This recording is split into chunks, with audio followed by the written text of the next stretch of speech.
lançarei um plano emergencial que está estudado de pleno emprego para abrir 5 milhões de vagas nos 2 primeiros anos de governo. Como se isso não fosse uma questão importante. Então, eu quero também frisar que na questão da economia, nós temos um quadro muito grave. Há quantos anos vocês, governo de dirigentes sindicais, não ouvem a palavra investimento, desenvolvimento, geração de emprego e distribuição de renda? Faz muito tempo.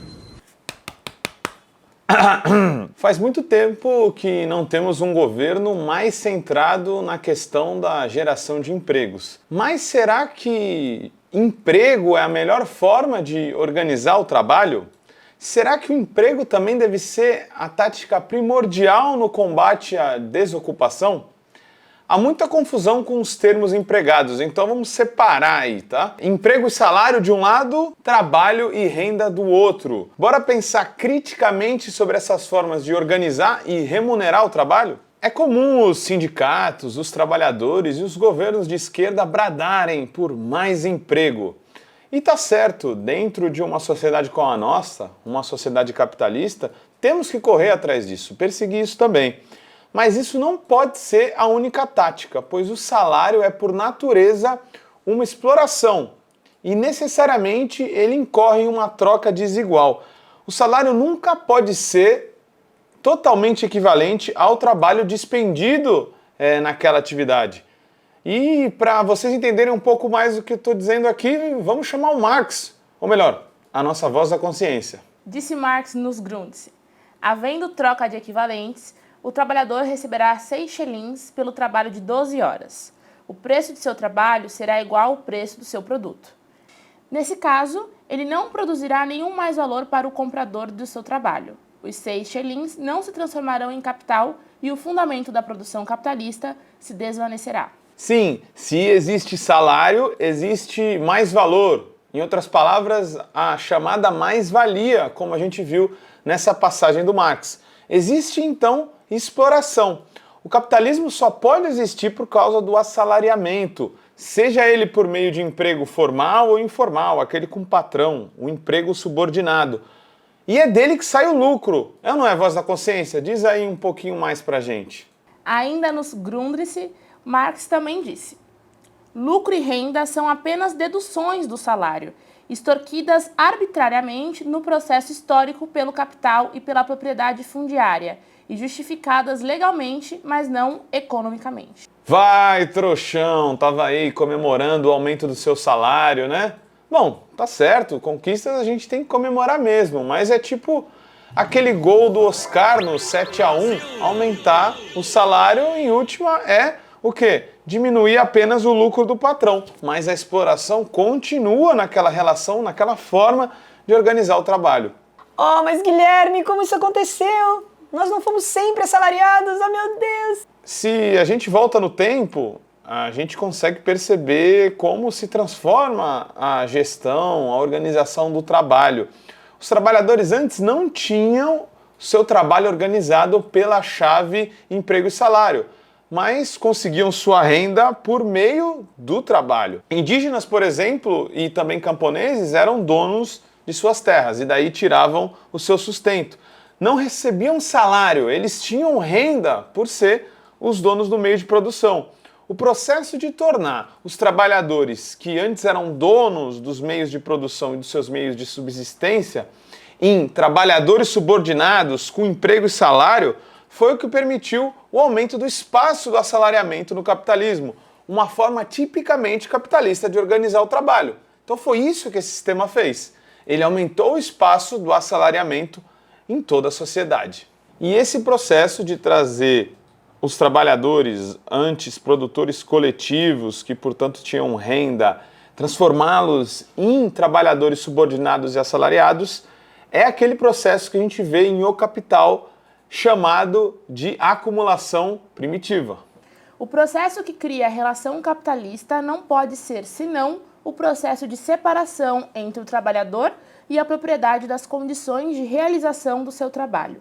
Processo que, por um lado, transforma em capital os meios sociais de subsistência e de produção, e por outro, converte os produtores diretos em trabalhadores assalariados. O Marx está falando nesse trecho aí daquilo que a gente chama de cercamentos também, né? A acumulação primitiva, objetivamente, naquela transição do feudalismo para o capitalismo, foi um processo de cercar as terras que eram comuns dos trabalhadores, a floresta que tinha insumos para a sobrevivência dos trabalhadores, aquilo tudo foi tornando-se privatizado.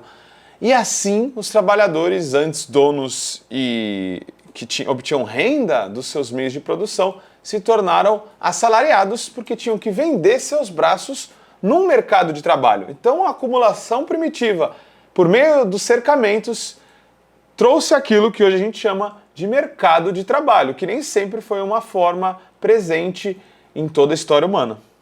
Aqui chegamos às primeiras conclusões, elas são dialéticas, um pouco até contraditórias, mas fazem sentido. Vamos se atentar aqui. Se o assalariamento é uma exploração camuflada, geradora de mais-valia ou mais valor, ou, portanto, geradora de lucro, ela deve ser combatida. Se isso é verdade, os sindicatos, por exemplo, que são resultado da separação entre trabalhadores e seus meios de produção, eles têm que lutar sim por mais salários imediatamente, mas a médio e a longo prazo tem que lutar inclusive por sua dissolução. Se os trabalhadores são donos dos meios de produção, eles não vão precisar de mais salários, nem, portanto, de sindicatos. Um sindicalista tem que ser muito avançado para captar isso, hein? Mas tem alguns por aí.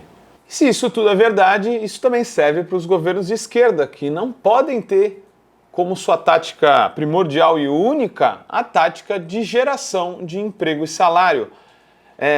Estruturalmente, isso é seguir um tipo de exploração um pouco mais invisível, como a gente já viu. Tem que haver também a tática de geração de meios coletivos, de geração de trabalho e renda. Tem que lutar para que cada vez mais trabalhadores sejam produtores, donos dos seus meios de produção e não mais trabalhadores subordinados. É por isso que a economia solidária é sim uma alternativa. Não vamos nos estender aqui falando muito sobre a economia solidária, isso merece só um capítulo, mas o recado é justamente esse. É importante entender que dentro da economia solidária, a tática é geração de trabalho e renda por meio do cooperativismo e do associativismo, o trabalho coletivo. Por que trabalho cooperado e associado e não emprego? Para a gente realçar novamente. É porque o emprego consiste em trabalho subordinado e com patrão, com mais-valia e lucro que vem como parte tirada do trabalhador que só recebe um salário. No cooperativismo, como a gente viu na passagem do Marx dos Grundrisse, lá em cima, um trabalhador é remunerado pelo que ele produziu. Se ele é remunerado pelo que ele produziu, o capital não é reproduzido, porque é justamente por ele não ser remunerado pelo que ele produziu que o capitalista tem lucro, que pode reinvestir parte dele em mais produção. Inclusive, uma economia de crescimento infinito só é possível por causa disso. Se os trabalhadores estivessem em cooperativas e decidissem por consumir boa parte do que produzem, não ia ter muito excedente para reinvestir novamente e fazer uma economia com um monte de inutilidades para poluir o planeta. É interessante até para isso do ponto de vista ecológico, a economia solidária. E por que renda e não salário? Renda é um valor recebido por aquilo que é sua propriedade. Seu trabalho, nosso trabalho é nossa propriedade. Não no capitalismo, é claro, né?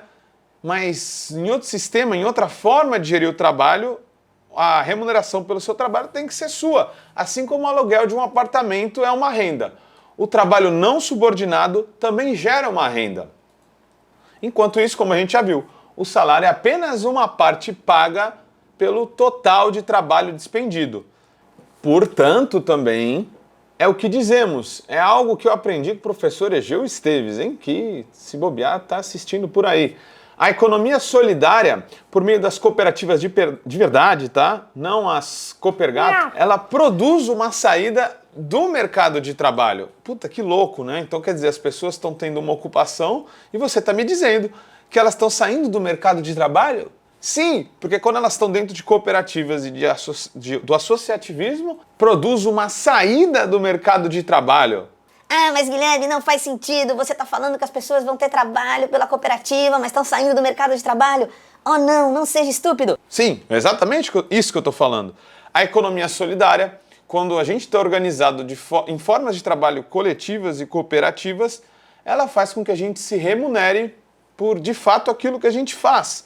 Então, existe uma desmercantilização do trabalho. Se é desmercantilizado esse trabalho, ele não está mais no mercado de trabalho sendo vendido como uma mercadoria. Eis o segredo da fé. Então, nesse período eleitoral, a gente tem que ficar ligado. O Lula, por exemplo, tem apontado para a criação de um Ministério da Economia Solidária. Esse pode ser um bom caminho, um bom meio de reorganizar o trabalho de forma cooperativa, de diminuir o espaço do assalariamento e aumentar o espaço do trabalho e renda. Mas a gente tem que lutar muito para que isso seja de fato realidade e não apenas uma proposta eleitoral. Nossa conclusão no episódio vai aqui, né? Na sequência.